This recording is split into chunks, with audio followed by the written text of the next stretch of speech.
Hello everyone and welcome back to Pulse 24.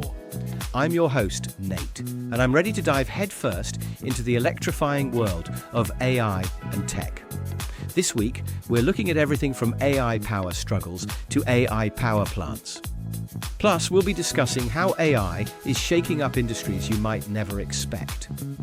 And joining me to make sense of it all is the brilliant Dr. Anya Sharma, world-renowned AI authority. Anya, welcome to the show. Thanks, Nate. Always a pleasure to be here, ready to unravel some AI mysteries with you and the listeners. All right, Anya, let's jump right in. First up, we've got Reddit suing Anthropic over data usage. I mean, come on, isn't everything online fair game for AI to learn from? It's like saying you can't read a book to learn how to write. Nate, that's a common misconception. It's not quite the Wild West out there in the digital world. Reddit's lawsuit highlights a crucial debate about data ownership and usage rights. Just because data is publicly available doesn't mean it's free for AI companies to use without permission, especially for training their models. Think of it like sampling music. You can't just take someone else's track and build your song on it without clearing the rights. So it's about respecting the creators, even if the creation is a massive online forum. What's the potential impact here? Exactly. If Reddit wins, it could set a precedent that forces AI developers to negotiate with content platforms for the right to use their data. This could lead to a more equitable system where platforms and their users get compensated when their content is used to train AI.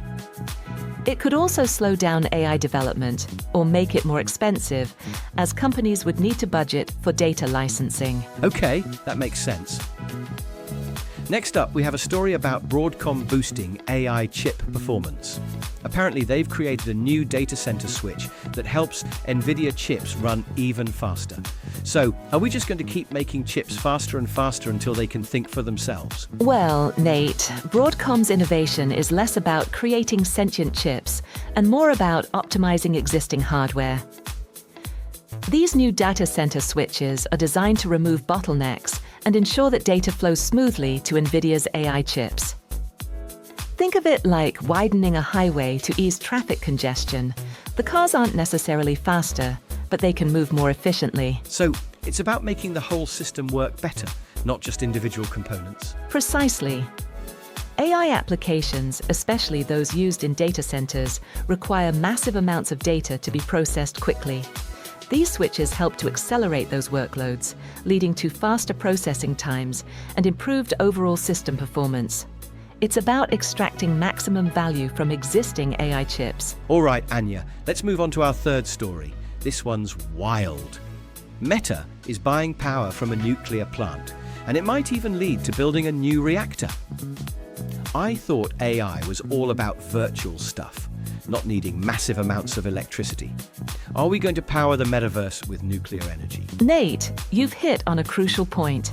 AI development is incredibly energy intensive. Training large language models and running massive data centers requires a staggering amount of electricity. Meta's deal with Constellation Energy highlights the growing need for sustainable and reliable power sources to fuel the AI boom. So it's not just about the metaverse, it's about powering the whole AI ecosystem. Absolutely. As AI models become more complex and data intensive, the need for robust and dependable energy solutions becomes critical. Nuclear energy offers a carbon-free alternative to fossil fuels, which aligns with Meta's sustainability goals. This move underscores the importance of sustainable energy practices in the tech industry. Okay, Anya, it's time for our lightning round. Quick takes, rapid-fire reactions. First up, Altman envisions perfect tiny AI. Is this possible? Possible, but challenging. Focus on reasoning over raw data is a smart direction. Next, US investors eye Chinese AI. Good move or geopolitical headache? Both. Opportunity and risk are always intertwined in tech, especially across borders. All right, Anya, that was enlightening.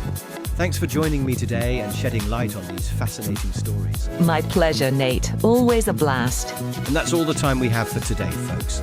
Remember to tune in next Tuesday for another episode of Pulse 24. Until then, stay curious, stay informed. See you next time.